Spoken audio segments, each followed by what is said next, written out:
Guys, இன்னைக்கு நம்ம சேப்பக்கிழங்கு புளிக்குழம்பு எப்படி வைக்கிறதுன்னு பார்க்க போகிறோம். அடிக்கடி செஞ்சு கொடுக்க சொல்லி வீட்டில் எல்லாருமே கேட்கக்கூடிய ஒரு குழம்பு. ரொம்ப டேஸ்ட்டாக இருக்கும். ஸோ நான் வந்து புது மெத்தட் ட்ரை பண்ணியிருக்கேன். இந்த மெத்தடாக நான் எப்போவுமே குக் பண்ணுவேன். ஸோ நீங்களும் ட்ரை பண்ணி பாருங்கள். ரொம்பவே டேஸ்ட்டாக இருக்கும். சாதத்துக்கு, டிஃபன் ஐட்டம்ஸ்க்கு, இட்லி, தோசை எல்லாத்துக்குமே இது சூட்டபுளாக இருக்கும். நான் கொஞ்சம் அதிக அளவு குவான்டிட்டியில் தேவைன்றதுனால நான் அதிக அளவு குவான்டிட்டி எடுத்திருக்கேன். ஸோ ஃபஸ்ட்டு என்ன பண்ணணும்னு பார்த்தீங்கன்னா, ஒரு கடாயில் கொஞ்சமாக எண்ணெய் விட்டு அதில் வெங்காயம் நறுக்கி வச்சுருக்க வெங்காயத்தை சேர்த்துக்கோங்க. அது கொஞ்சம் நல்லா வதங்கணும். அந்த பச்சை வாசம்லாம் போனதுக்கப்புறம் 2 டேபிள் ஸ்பூன் இஞ்சி பூண்டு பேஸ்ட் நான் சேர்த்துக்கிறேன். இதையுமே நல்லா மிக்ஸ் பண்ணி விட்டுறேன். சைடில் என்ன பண்ணி வச்சுருக்கேன் அப்படின்னு பார்த்தீங்கன்னா, கொஞ்சம் தேங்காய் தனியாக அரைச்சி எடுத்து வச்சுருக்கேன். 2 பெரிய சைஸ் வெங்காயம் அரைச்சி எடுத்து வச்சுருக்கேன். 3 பெரிய சைஸ் தக்காளி வந்து அரைச்சி தனியாக எடுத்து வச்சுருக்கேன். இதை நீங்கள் ஆல்ரெடி ப்ரிப்பேர் பண்ணி வச்சுக்கணும். அப்போ தான் இந்த குழம்பு செய்ய ஸ்டார்ட் பண்ண முடியும். சேப்பக்கிழங்கு என்ன பண்ணேன்னு பார்த்தீங்கன்னா, 2 விசில் வச்சுருக்கேன். உப்பு போட்டு 2 விசில் வச்சுட்டு அதை வந்து தோல் உரித்து க்ளீன் பண்ணி வச்சுருக்கேன். ஸோ இதெல்லாம் ரெடி பண்ணி வச்சுக்கோங்க. இப்போ நல்லா அந்த வதக்கி விட்டதுக்கப்புறமா கருவேப்பிலை தேவையான அளவு போட்டுக்கோங்க. உப்பு தேவையான அளவு போட்டுக்கோங்க. பூண்டு இஞ்சி பூண்டு பேஸ்ட்டு சேர்த்தாலுமே பூண்டு கூட நம்ம வந்து நறுக்கி வச்சு சேர்க்கணும். ஸோ நான் வந்து நறுக்கி வச்சுருந்தேன். நறுக்கி வச்சு இதோட சேர்த்துக்கிட்டேன். நெக்ஸ்ட்டு வந்து பார்த்திங்கன்னா, வெங்காயம் நான் நல்லா அரைச்சி வச்சுருந்தேன். அரைச்சி வச்சு இதோட சேர்த்துக்கலாம்.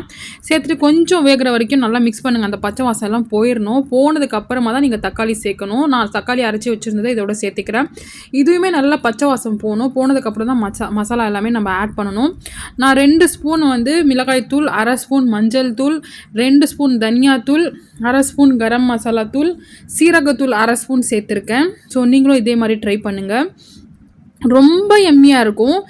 சைடில் என்ன பண்ணி வச்சுருந்தேன் அப்படின்னு பார்த்தீங்கன்னா, நான் வந்து வெந்தயம், அரிசி, கடுகு, சீரகம் இதெல்லாம் சேர்த்து நான் ஃப்ரை பண்ணி அதை பவுடர் பண்ணி வச்சுருந்தேன். அதையுமே நான் இதில் 2 ஸ்பூன் ஆட் பண்ணிட்டேன். இந்த மசாலா ட்ரை பண்ணுங்க, ரொம்ப டேஸ்ட்டாக இருக்கும். ஸோ கொஞ்சம் நல்லா வந்து அந்த பச்சை வாசம்லாம் போனதுக்கப்புறமா கொஞ்சமாக தண்ணி ஆட் பண்ணிக்கலாம். தண்ணி வந்து கொஞ்சம் கொஞ்சமாக ஆட் பண்ணிக்கோங்க. புளியை சைடில் நான் ஊற வச்சுருந்தேன் ஆல்ரெடி. நான் இந்த மாதிரி தான் எப்போவுமே கையில் தான் இது பண்ணுவேன். ஸோ அந்த மாதிரி நான் எனக்கு தேவையான அளவு புளி குழம்புக்கு தேவையான அளவு புளி நான் அதோட சேர்த்துக்கிறேன். சேர்த்துட்டு மறுபடியும் கொஞ்சமாக தண்ணி ஆட் பண்ணிக்கோங்க. ஆட் பண்ணி நல்லா மிக்ஸ் பண்ணி விட்டுருங்க. அந்த புளியோட அந்த இது போகணும்.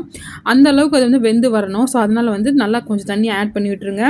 சைடில் நான் தேங்காயில் என்ன பண்ணி வச்சுருந்தேன்னு பார்த்தீங்கன்னா, எள்ளு போட்டு அரைச்சி வச்சுருந்தேன். எள்ளு வந்து நான் 2 டேபிள் ஸ்பூன் சேர்த்துருந்தேன். அதில் ரொம்ப டேஸ்ட்டாக இருக்கும் எள்ளு சேர்த்திங்கன்னா. நாங்கள் வந்து எந்த புளிக்குழம்பு செஞ்சாலும் சரி, எது செஞ்சாலும் சரி, நாங்கள் வந்து தேங்காய் வந்து அதிகமாக ஆட் பண்ணுவோம். ஸோ அதனால் நானும் தேங்காய் வந்து எள்ளோட சேர்த்து நான் அரைச்சி வச்சுருந்தேன். ஸோ 5 நிமிஷத்துக்கு அப்புறம் இந்த மாதிரி ஓப்பன் பண்ணி பாருங்கள். இந்த மாதிரி நல்லா வெந்து வந்ததுக்கப்புறம் இந்த பச்சை வாசம்லாம் போயிட்டு அந்த மசாலாலாம் நல்லா சேர்ந்துடணும். அதுக்கப்புறம் பார்த்திங்கன்னா, அரைச்சி வச்சுருந்த தேங்காவை இதோட சேர்த்துக்கலாம். கொஞ்சம் தண்ணி சேர்த்துக்கோங்க. சேர்த்து இதோட மிக்ஸ் பண்ணிடுங்க. தேங்காய் பால் எடுத்து சேர்க்குறவங்களும் இருக்காங்க. ஆனால் நான் இந்த மாதிரி தேங்காவாக தான் சேர்ப்பேன். கொஞ்சம் அதிக குவான்டிட்டினா தேங்காய் பால் பாதி எடுத்துடுவேன், பாதி தேங்காய் அப்படியே சேர்த்துருவேன். ஸோ அதே மாதிரி நீங்களும் ஆட் பண்ணிக்கோங்க. இந்த மாதிரி ட்ரை பண்ணி பாருங்கள். ரொம்ப ரொம்ப டேஸ்ட்டாக இருக்கும். நம்ம அம்மாச்சி குக்ஸ் வந்து பழைய காலத்து இந்த ட்ரெடிஷ்னல் மெத்தடில் தான் நிறைய குக்கிங்ஸ் நாங்கள் அப்லோட் பண்ணியிருக்கோம். நியூ சேனல் தான், கண்டிப்பாக சப்போர்ட் பண்ணுங்கள். ஃப்யூச்சரில் நிறைய வீடியோஸ் வரும். ஸோ உங்களுக்கு எந்த மாதிரி வீடியோ தேவைன்னா அதையும் நீங்கள் கமெண்ட் பாக்ஸில் சொல்லுங்கள். நான் கண்டிப்பாக மேக் பண்ணி அப்லோட் பண்ணுறேன். ஸோ இப்போ தேங்காய் சேர்த்துட்டு தேவையான அளவு தண்ணி சேர்த்துக்கலாம். சேர்த்துட்டு இதை நல்லா மிக்ஸ் பண்ணி விட்டுருங்க. அடிக்கடி நான் இந்த மாதிரி டேஸ்ட் பண்ணி பார்ப்பேன். எது கம்மியாக இருக்கோ அதை நான் வந்து ஆட் பண்ணிக்குவேன். அதே மாதிரி நீங்களும் ட்ரை பண்ணுங்கள். ஏன் அப்படின்னு பார்த்தீங்கன்னா, நம்ம குக் பண்ணி முடிச்சதுக்கப்புறம் நம்ம சாப்பிட முடியலன்னா அது வேஸ்ட்டாக போயிடும். ஸோ அதனால் நீங்களும் அந்த பழக்கிக்கோங்க. குக் பண்ணுறப்பவே டேஸ்ட் பண்ணி பாருங்கள். நீங்கள் போடுற குவான்டிட்டி அது கரெக்டாக இருக்கான்னு சொல்லி.